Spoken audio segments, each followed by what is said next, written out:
விட்டுறாதீங்க பாட்டி. பாட்டி பாட்டி என்ன விட்டுறாதீங்க பாட்டி. பாட்டி பாட்டி விட்டுறாதீங்க பாட்டி. பவித்ரா, பவித்ரா, என்னமாச்சு? பாட்டி பவி, நான் உங்க கூடவே இருக்கேன் பாட்டி. என்ன இங்க இருந்து அனுப்பிடாதீங்க பாட்டி. எனக்கு யாருமே இல்லை பாட்டி.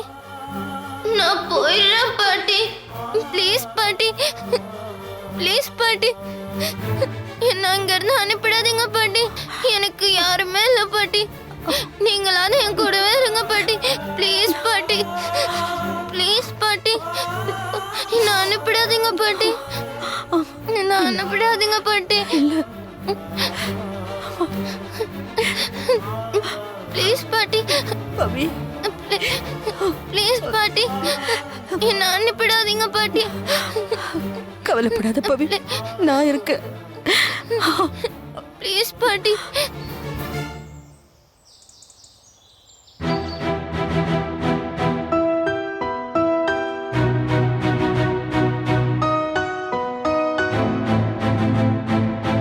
எதுக்கு தம்பி என்ன வர சொன்னீங்க? உங்ககிட்ட ஒரு முக்கியமான விஷயம் பேசணும். அப்படியா? அப்படின்னா அதை உங்க வீட்டிலேயே கூப்பிட்டு பேசலாமே. இங்க எதுக்கு வச்சு பேசணும்? ஏன்னா நான் வீட்டுக்கு வந்தா நான் தான் பவித்ரோட தாத்தான்னு அவளுக்கு தெரிஞ்சு போயிடும். அது தெரியக்கூடாதுன்னு தானே இவ்வளவும் பண்றீங்க. அதெல்லாம் எனக்கு தெரியுங்க. பவித்ரா எங்க வாரிசு. அவளை பார்க்க கூடாதுன்னு என்ன தடுக்கிறீங்களே, இது எவ்வளவு பெரிய தப்பு தெரியுமா? போது நிறுத்துங்க. நான் பண்றது தப்புன்னா காயத்ரி அத்தை பேச்ச கேட்டுக்கிட்டு இதையெல்லாம் நீங்க செய்றீங்களே, அதுக்கு பேர் என்ன?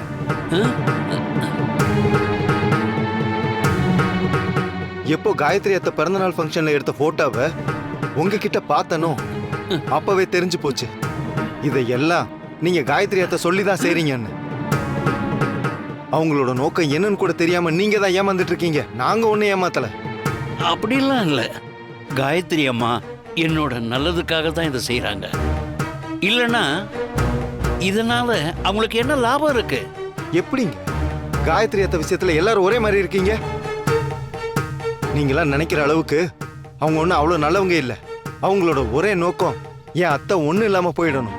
அதுக்காக தான் பவியை இங்க இருந்து பிரிக்கணும்னு நினைக்கிறாங்க. அதுக்காக தான் உங்களையும் தூண்டி விட்டுருக்காங்க. உங்களுக்கு ஒண்ணு தெரியுமா? பவித்ரா இங்க வந்தப்போ வீட்டுல உள்ள யாருமே அவளை ஏத்துக்கிறதுக்கு தயாரா இல்லை. அப்படி இருந்தும் அத்தை அவங்களை எதிர்த்து போராடிதான் பவியை இங்க வச்சிருக்காங்க. இங்க உள்ள எல்லாத்துக்கும் பவி இங்க இருந்து போயிட்டாலே போதும். இப்போ நீங்க வந்திருக்கீங்கன்னு தெரிஞ்சாலே அதை வச்சு மறுபடியும் வீட்டுல பிரச்சனை ஆரம்பமாகும். பவியை இங்க இருந்து அனுப்புறதுக்கு அது இன்னும் வசதியா இருக்கும். அது நடக்கணும்னு தான் காயத்ரி அத்தை துடிக்கிறாங்க. இல்ல உங்களால தான் அவளை இங்க இருந்து கூட்டிட்டு போய் ஒரு நல்ல வாழ்க்கைய அவளுக்கு அமைச்சு கொடுக்க முடியும்னு உங்களுக்கு நம்பிக்கை இருக்கா? நான் உங்களை தாழ்த்தி பேசுறேன்னு நினைக்க வேணாம். பவித்ராவோட வாழ்க்கை தப்பாயிடக்கூடாதுன்னு தான் நான் போராடிட்டு இருக்கேன். புரிஞ்சுக்கங்க. பவித்ராவோட பேரையே கம்பெனிக்கு வைக்கிற அளவுக்கு அத்தை இங்க யோசிச்சாங்க. அந்த அளவுக்கு அவளை இந்த வீட்டுல ஒரு முக்கியமான ஆளை பாக்குறாங்க. இப்ப சொல்லுங்க, பவித்ரா இங்க ராணி மாதிரி வாழணுமா இல்ல வெளியில போய் கஷ்டப்படணுமா? எனக்கு உங்க தவிப்பு புரியுது. நீங்க ஆசைப்பட்ட மாதிரியே நானே ஒரு நாள் பவியை உங்ககிட்ட கூட்டிட்டு வந்து இதுதான் உன் தாத்தான்னு காட்டுறேன். ஆனா அவசரப்பட்டு அவளை இங்க இருந்து பிரிச்சு கொண்டு போயிடாதீங்க. அத்தையால இதையெல்லாம் தாங்கிக்க முடியாது. இதுக்கு மேலையும் எல்லா உண்மையும் சொல்லி பவித்ராவை கூட்டிட்டு போய் கஷ்டப்படுத்தணும்னா அதை தாராளமா செய்யுங்க. இனி உங்க இஷ்டம்.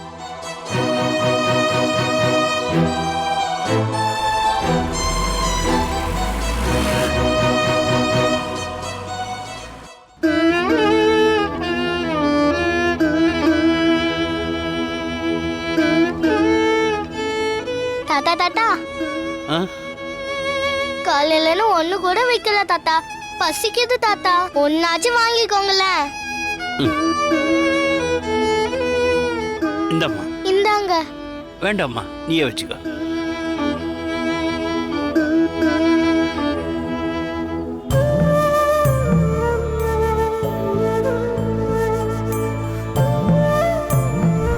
அத்தைக்கு பவி மேல அதிகமான பாசம் இருக்கு.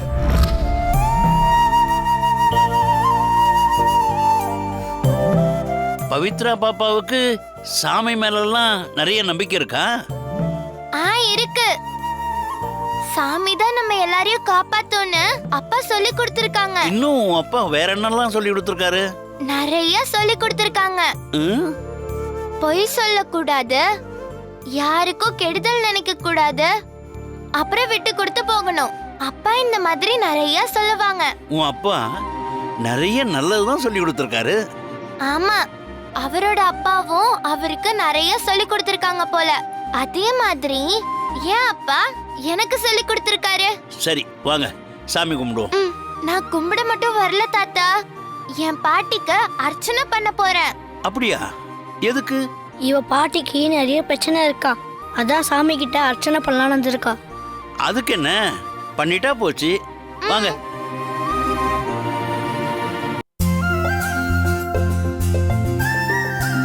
என்ன பவித்ரா குட்டி, நீ மட்டும் வந்திருக்க, பாட்டி வரலையா? அவங்க வரல, ஆனா அவங்களுக்கு தான் அர்ச்சனை பண்ணணும். பண்ணிடலாம். பவி, அர்ச்சனை பண்றதுக்கு பாட்டியோட ராசி நட்சத்திரம்லாம் தெரியுமா உனக்கு? தெரியுமே. என் பாட்டியோட ராசி தனுஷ் ராசி, நட்சத்திரம் பூராட நட்சத்திரம். ஓகே தானே? பரவாயில்லையம்மா, உனக்கு எல்லாமே தெரிஞ்சிருக்கு. ஆமா பவி, பாட்டியோட பேரை சொன்னதானே அர்ச்சனை பண்ண முடியும். பேரு தானே. ஏமா, பாட்டியோட பேர் எனக்கு தெரியாதா? நான் பண்ணிடுறேன். பாத்தீங்களா என் பாட்டி எவ்வளவு ஃபேமஸ்னு? ஆமாமா, பேரை சொல்லாமலேயே அவங்க யாருன்னு தெரியுதே.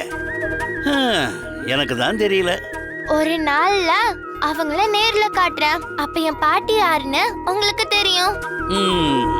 இப்ப அமைதியா சாமி கும்பிடுங்க. சரி. ரமாதேவி அவர்கள் அம்பிகையின் அருளாலே சகல பலமும் நலமும் பெற்று நீடூடி வாழ வாழ்த்திடும். அம்பிகையே போற்றி, அகிலாண்ட நாயகியே போற்றி. அங்கையற்க பாட்டிக்கு வீட்ல நிறைய பிரச்சனை வந்துட்டே இருக்கு, அதிலிருந்து அவங்க சரியாக நீ தான் ஹெல்ப் பண்ணணும். அதெல்லாம் சரியாகுமா இல்லையான்னு நான் இப்ப சீட்டு போட்டு பார்க்க போறேன். அதுல நான் நினைக்கிற மாதிரி மஞ்சப்பூ தான் வரணும். சிவயோக நாயகியே போற்றி, சிவானந்த வல்லியே போற்றி, செந்தமிழ் தாயே போற்றி, சொக்கர் நாயகியே போற்றி போற்றி. தனம் தரும் கல்வி தரும் ஒரு நாளும் தளபரியாமனம் தரும் தெய்வ வடிவம் தரும் நல்லன எல்லாம் தரும் அன்பர் என்பவருக்கே கனம் தரும் பொங்கோளால் கிராமி கடைக்கண்களே எல்லா வளமும் நலமும் பெற்று நீரோடு வாழ்க வாழ்க வாழ்க வளமுடன். தாத்தா. என்னம்மா? வாங்க தாத்தா.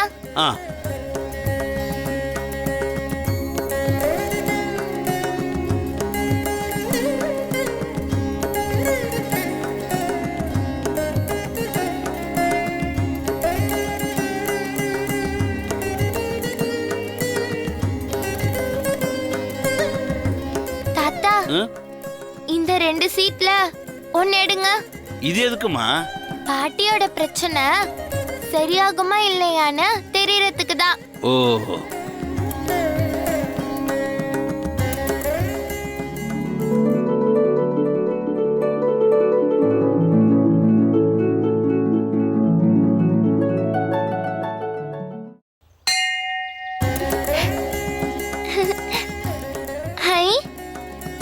நான் நினைச்ச மாதிரியே மஞ்சப்பூ வந்திருக்கு. அப்படின்னா உன் பாட்டி பிரச்சனை சரியாடும் பவி.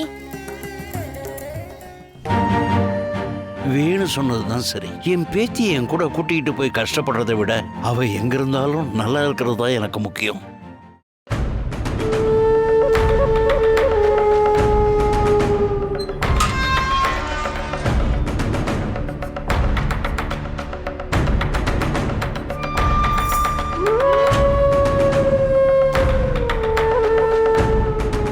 வாங்க மேடம், எப்படி இருக்கீங்க? சாரி சார், உங்களை இப்படி பார்க்கவே கஷ்டமா இருக்கு. இப்படியெல்லாம் நடக்கும்னு நான் நினைக்கவே இல்லை. பரவாயில்ல விடுங்க மேடம், இதெல்லாம் நடக்கும்னு நமக்கு என்ன தெரியும். உங்களுக்கு ஏதாவது பெருசா செய்யணும்னு ஆசைப்பட்டேன், அதை நான் இப்படி ஒரு வாய்ப்பா எடுத்துக்கிறேனே. ஆரம்பத்திலேயே இதெல்லாம் வேணான்னு நம்ம தெளிவா இருந்திருக்கணும். சரி விடுங்க மேடம், முடிஞ்சு போனதை பற்றி பேசி நம்ம என்ன பண்ண போகிறோம்? அப்புறம் ரமா குடும்பத்தில் உள்ளவங்களுக்கு உங்கள் மேலே எதுவும் சந்தேகம் வரலையே? சரிதா ஜோதிய சமாளிச்சிட்டோம். கிருஷ்ணா மட்டும்தான் ஒரு மாதிரியா இருக்காரு. ஆனாலும் அவர் இன்னும் நம்ம பக்கம்தான் இருக்காரு. அது வரைக்கும் நாம சேஃப் தான். பெயில் மூவ் பண்ணிருக்கோம் சார். சீக்கிரமாவே ஜாமீன் கிடைச்சிரும்னு லாயர் சொல்லியிருக்காரு. அதானே காயத்ரி மேடம், என்னை அப்படியே விட்டுருவீங்களா? அப்புறம் இன்னொரு விஷயம் சார், ரமா மறுபடியும் கம்பெனி ப்ரொடக்ஷனை ஆரம்பிச்சிட்டாலாம். அடக்கடவுளே, இதெல்லாம் நடக்க கூடாதுன்னு தானே இவ்வளவு தூரம் கஷ்டப்பட்டோம். சரி விடுங்க, வேற ஒரு அட்டம்ப்ட்ல அந்த ரமாவை. ஐயோ சார் சார் சார், நீங்க கொஞ்சம் பொறுமையா இருங்க. ஆல்ரெடி இருக்கிற பிரச்சனையே போதும். அந்த பவித்ரா வந்ததுல இருந்துதான் ரமாவுக்கு இவ்ளோ நல்ல விஷயம் நடக்குது. அத முதல்ல தடுக்கணும். அதுக்கு நாங்களே ஒரு பிளான் பண்ணிட்டு தான் இருக்கோம். நீங்க ஜாமீன் கிடைச்சு வெளியில வந்தாலே போதும், நாங்க கிளம்புறோம்.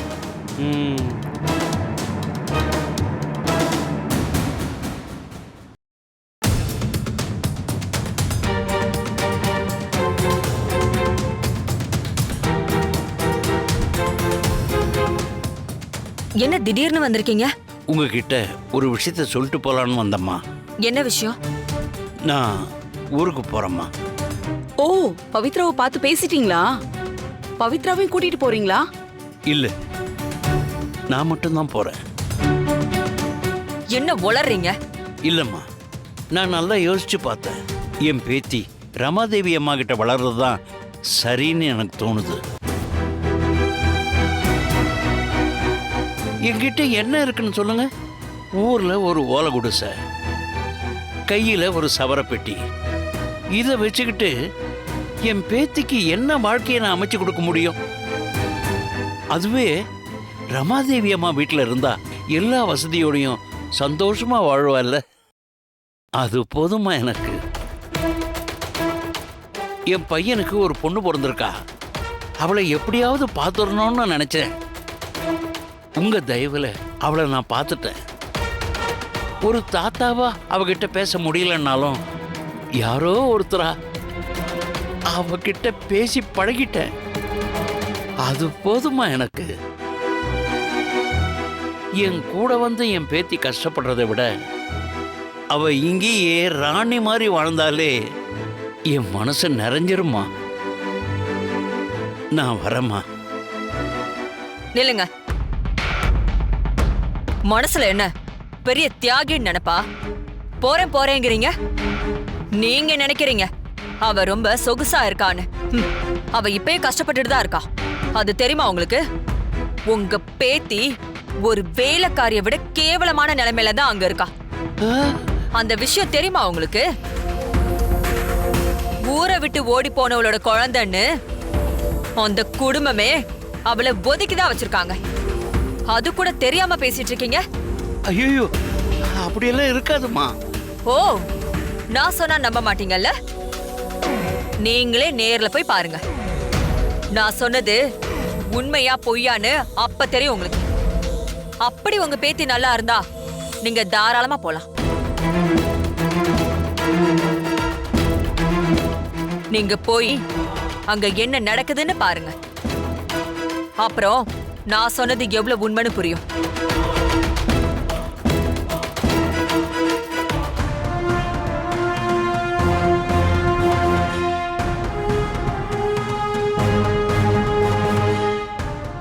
என்னக்கா இந்த ஆள் இப்படி இருக்காரு? எல்லாம் நம்ம நேரம். நமக்குன்னு வந்து வாக்குறதெல்லாம் மக்கா இருக்கு. நீ முதல்ல சரிதாக்கு போனை போட்டு அந்த ஆளு வரப்போ அந்த பவிய ஒரு வேலைக்காரி மாதிரி ட்ரீட் பண்ண சொல்லு. சரிக்கா.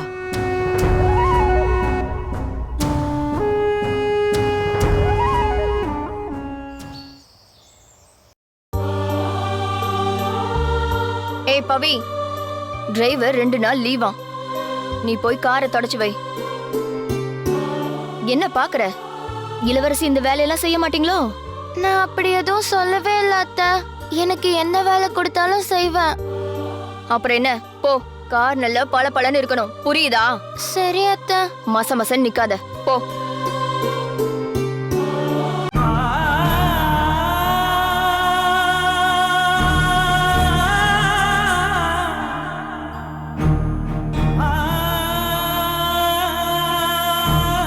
கந்தசாமிய பார்த்து நாம பவி விஷயத்த பேசிடுவோமா, இல்ல வேணு கிட்ட கந்தசாமி விஷயத்த சொல்லி வேணுவையே பேச சொல்லலாமா?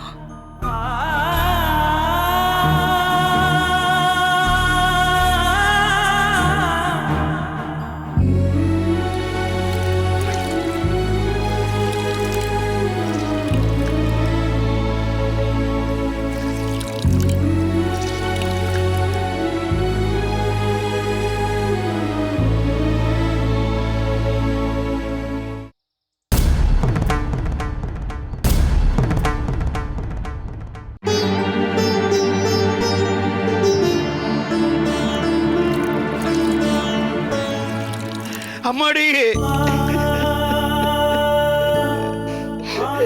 தாத்தா பவித்ரா,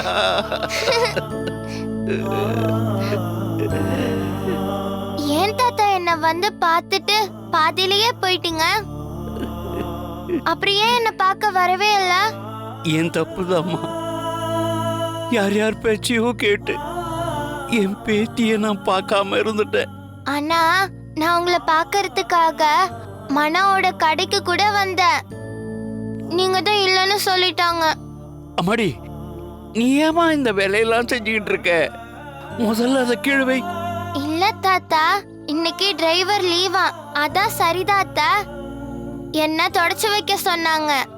அவங்க சொல்லிட்டு போறாங்கம்மா, நீ இதெல்லாம் செய்யக்கூடாதுமா. காலம் பூரா இந்த குடும்பத்துக்கு உழைச்சு கொடுத்து துரோகிங்கிற பேர் வாங்கினதம்மா மிச்சம். அம்மா, நீ என் கூட வந்துருமா. நான் எப்படி உங்க கூட வர முடியும்? ஏன்னா நான் தாம்மா உன்னோட சொந்த தாத்தா. உன் அப்பா பாரதியோட அப்பாவே நான் தாம்மா. என்ன சொல்றீங்க? ஆமாம்மா.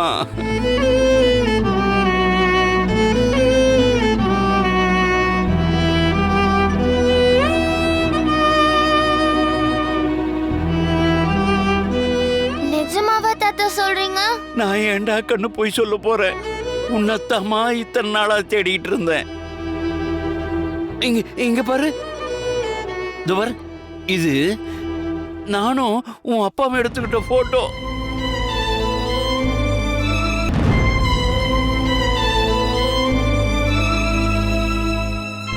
அம்மாடி, இப்பவாவது நான் சொல்றத நம்புறியம்மா? இப்போ உன் தாத்தாவுக்கு உறவுன்னு சொல்லிக்க யாருமே இல்லம்மா. எனக்குன்னு இருந்த என் பையனும் இறந்து போயிட்டுதான் சொல்லிட்டாங்க. இப்போ நீ ஒருத்தி இருக்கேங்கிறது தான் எனக்கு இருக்கிற ஒரே நம்பிக்கை. நீ என் கூடவே வந்துருமா. தாத்தா உன்னை ஊருக்கு கூட்டு போய் பத்திரமா பாத்துக்கிறேன். அங்க நீ எந்த வேலையும் செய்ய வேண்டாம். வந்துருமா. இல்ல தாத்தா, பாட்டிய விட்டுட்டு என்னால எப்படி வர முடியும்? அப்போ உனக்கு இந்த தாத்தா மேல பாசமே இல்லையா? இருக்கு தாத்தா. அப்படின்னா நீ என் கூடவே வந்துரு பவித்ரா. உனக்கு எஞ்சி கேட்டுக்கிற, நீதாம்மா என் வீட்டோட குலசாவியே. ஐயோ தாத்தா, ஏன் இதுக்கு போய் அலறீங்க? வேற என்னம்மா பண்ண சொல்ற? நீதான் என் குடும்பத்தோட வாரிசுன்னு தெரிஞ்சோம் என்னால உன்னை என் கூட வச்சு பார்த்துக்க முடியலையே. அழுவுறது தவிர என்னால வேற என்ன பண்ண முடியும் சொல்லு? ஒரு 4 நாளாவது என் பேத்திய என் கூட வச்சு பார்த்துக்கிட்டாவே போற என் உசுறு நிம்மதியா போயிடுமா. ஏன் தாத்தா இப்படி எல்லாம் பேசுறீங்க? சரி, நானு ஒரு 4 நாள் உங்க கூட இருந்தா நீங்க சந்தோஷப்படுவீங்களா? கண்டிப்பாமா. சரி வாங்க, பாட்டி கிட்ட கேட்டு பாப்போம். சரி வாமா.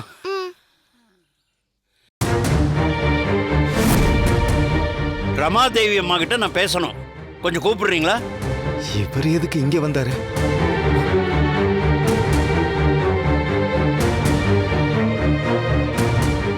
உங்களை யார் இங்க வர சொன்னது? போதும் தம்பி, உங்க பேச்சை கேட்டு நான் பொறுமையா இருந்ததுதான் போதும். இது என் பேத்தியோட வாழ்க்கை, நான் பேசணும்.